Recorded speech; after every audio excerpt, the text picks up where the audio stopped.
I'm from Greece and I moved in Denmark 3 years ago.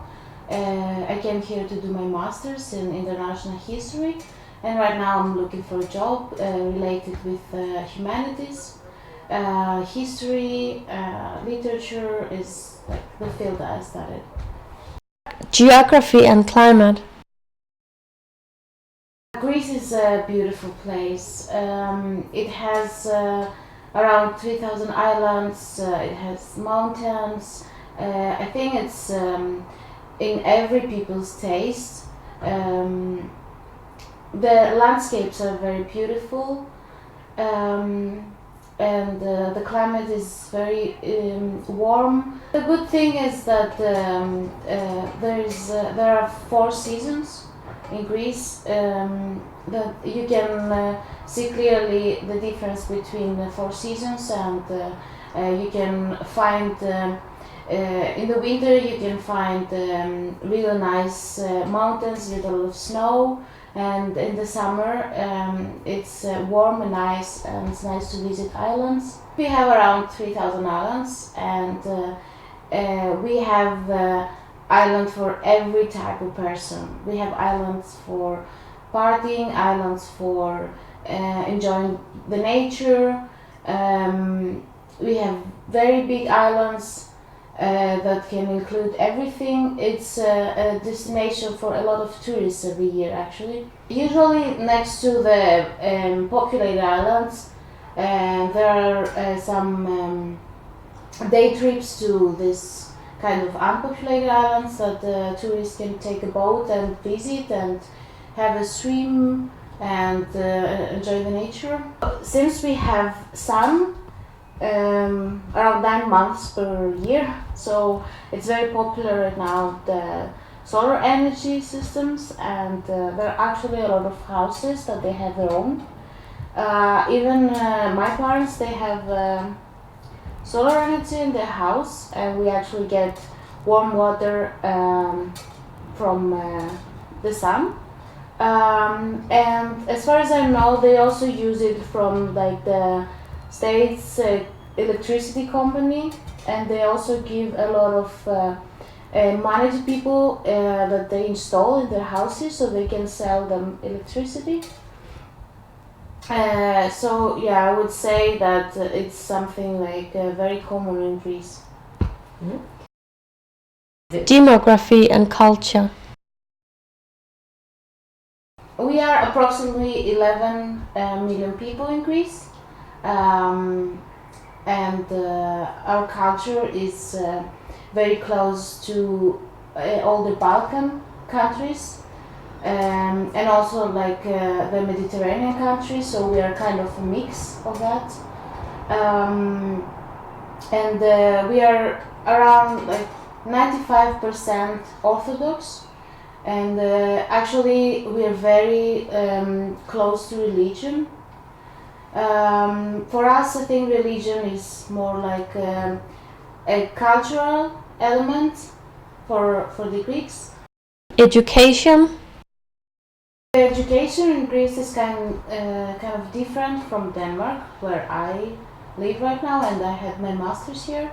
So basically, when we finish high school, we have only the option of universities, and all the universities are state universities, so it means they're free for everyone. We have really good universities because of the history of Greece, and we also have a very good reputation about our professors. The only problem is that because of the economic crisis and all the struggles Greece is going through right now, that there are not many sources. So there are a lot of universities that are struggling right now to cope, comparing to other universities abroad. And I think that's what actually makes them, while they're very, very good in every field, the lack of resources, they make them, I think, weaker comparing to other universities. Usually, at least in my field, we used to have a lot of studying. I had a lot of studies that I had to do by heart, and most of my exams were written or oral, comparing to Denmark, which are usually papers or some projects. So I think that the amount of time I spent studying in Greece comparing to Denmark, it was way higher because of that. Food and drinks. The good thing is that our food and our diet is based on the Mediterranean diet. First of all, it's very healthy, and we also use a lot of fresh products, a lot of spices. I think the Greek food for me is one of the top cuisines in the world.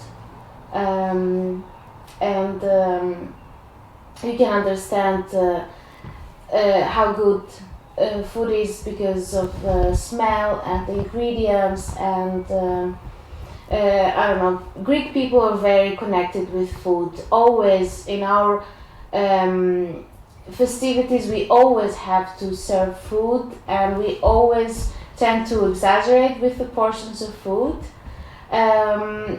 So yeah, food for Greeks is very important. I think that I would say the typical Greek food, like that the people from abroad know, like for example, everyone knows souvlaki. It's like meat on the stick, and we serve it with fries and tzatziki and some pies. We also have moussaka. Is also a very famous Greek food, and I would definitely recommend people visiting Greece that they should try seafood, because of our seas. We have some of the best seafood they can find. Oh, definitely, yeah. We have ouzo and tsipro, and raki is the same as in Balkans they call rakiu. They're actually alcoholic drinks with high percentage of alcohol. If it's homemade, it can be up to 70%. So yeah, it's for tough players, I would say.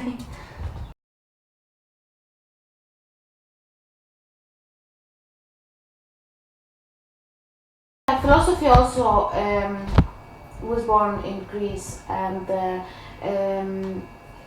ancient Greeks believed that a good leader should be a philosopher, because they put philosophy a lot in their life, and I would say I would also agree with them. And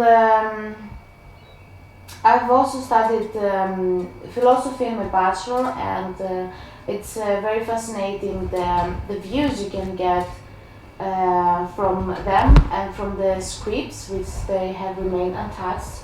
You can actually read all the scripts in ancient Greek, which I find it very fascinating. Well, Greek history is, most of people know, it's very rich, and that's also a reason a lot of tourists are visiting Greece, so they can actually visit all the archaeological monuments and museums, as for example the Parthenon, which is one of the 7 wonders of the world.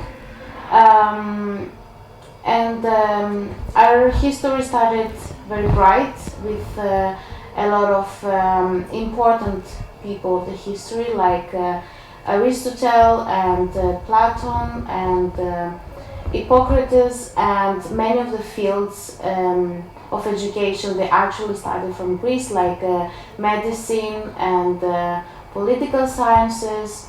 I think it's very, very interesting if someone wants to read about the Greek history and the Greek important men, because if you know Greek history, then you can understand a lot of things about our world. Like, for example, democracy, as democracy was born in Greece, It was born in Athens, and it actually brought us to our day now, and how the political systems are working. So I definitely recommend, if someone wants to read the Greek history and a little bit more about this concept and how they were born.